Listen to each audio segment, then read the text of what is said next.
ಅಣ್ಣ ಈ ಫೋಟೋದಲ್ಲಿರೋರ್ನೆಲ್ಲಾದ್ರೂ ನೋಡಿದ್ದೀರಾ? ಇವನೇ ಸರ್, ಅಲ್ಲಿ ಬಿದ್ದಿರ್ತಾವ ನೋಡಿ ಆ ಮನೆ ಹತ್ರ ಮಲ್ಕೊಂಡಿರ್ತಾನೆ. ಹೌದಾ? ಸರಿ ಸರಿ.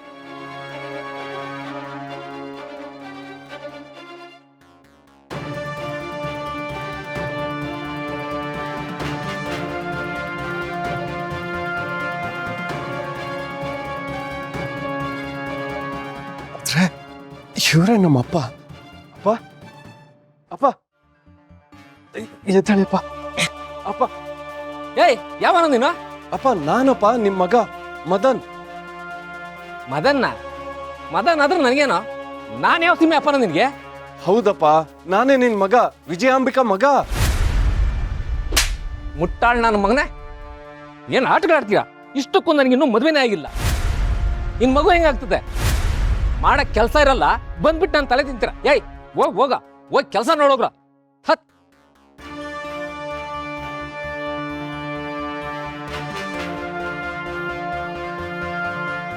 ಅಂದ್ರೆ ಇವ್ರು ನನ್ನ ಅಪ್ಪ ಅಲ್ವಾ? ಹಾಗಾದ್ರೆ ಮಾಮ್ ಯಾಕೆ ಈ ಫೋಟೋ ಇಟ್ಕೊಂಡಿದ್ಲು? ಇಲ್ಲ, ಇದರಲ್ಲೇನೋ ವಿಷಯ ಇದೆ. ಅದು ಏನು ಅಂತ ಕಂಡು ಹಿಡಿಲೇಬೇಕು. ನಮ್ಮಪ್ಪ ಯಾರು ಅಂತ ನನಗೆ ಗೊತ್ತಾಗ್ಲೇಬೇಕು.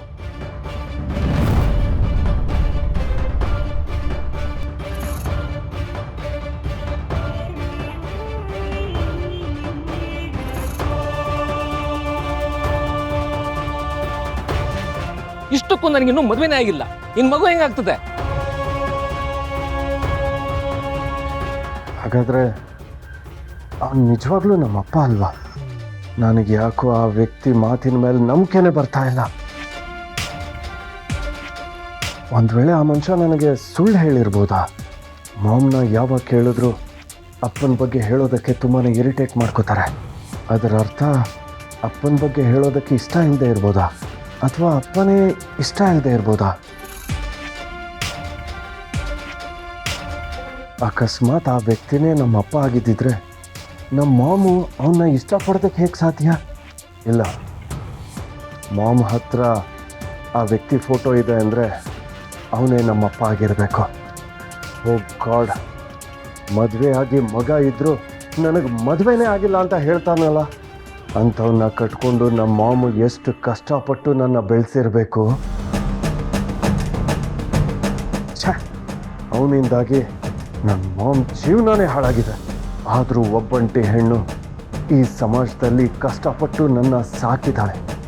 ನಿಜವಾಗ್ಲೂ ನನ್ನ ಮಾಮ್ ದೇವತೆಗಿಂತ ಹೆಚ್ಚು. ಅಂಥ ದೇವತೆ ಜೊತೆ ಎಷ್ಟೋ ಸಲ ಜಗಳ ಮಾಡಿದ್ದೀನಿ, ಅವಮಾನ ಮಾಡಿದ್ದೀನಿ. ಮುಕ್ತ ಪಾಪಿ ನಾನು. ಇನ್ನು ಮುಂದೆ ನಾನು ಮಾಮ್ ಹತ್ರ ತುಂಬ ಪ್ರೀತಿಯಿಂದ ನಡ್ಕೋಬೇಕು. ಮಾಮ್ ಹೇಳಿದ್ದೆಲ್ಲ ಕೇಳಬೇಕು. ಅವ್ರ ಮನಸ್ಸಿಗೆ ನಾನು ಯಾವತ್ತೂ ಬೇಜಾರು ಮಾಡಬಾರ್ದು.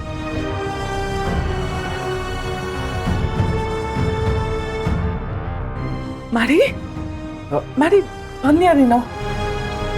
ಯಾವಾಗ ಬಂದೆ ನೀನು? ನನ್ಗೆ ಸಾವಿತ್ರಿ ಹೇಳಿದ್ಲು ನೀನು ಬಂದೆ ಅಂತ. ನನಗೆ ಎಷ್ಟು ಖುಷಿ ಆಯ್ತು ಗೊತ್ತಾ?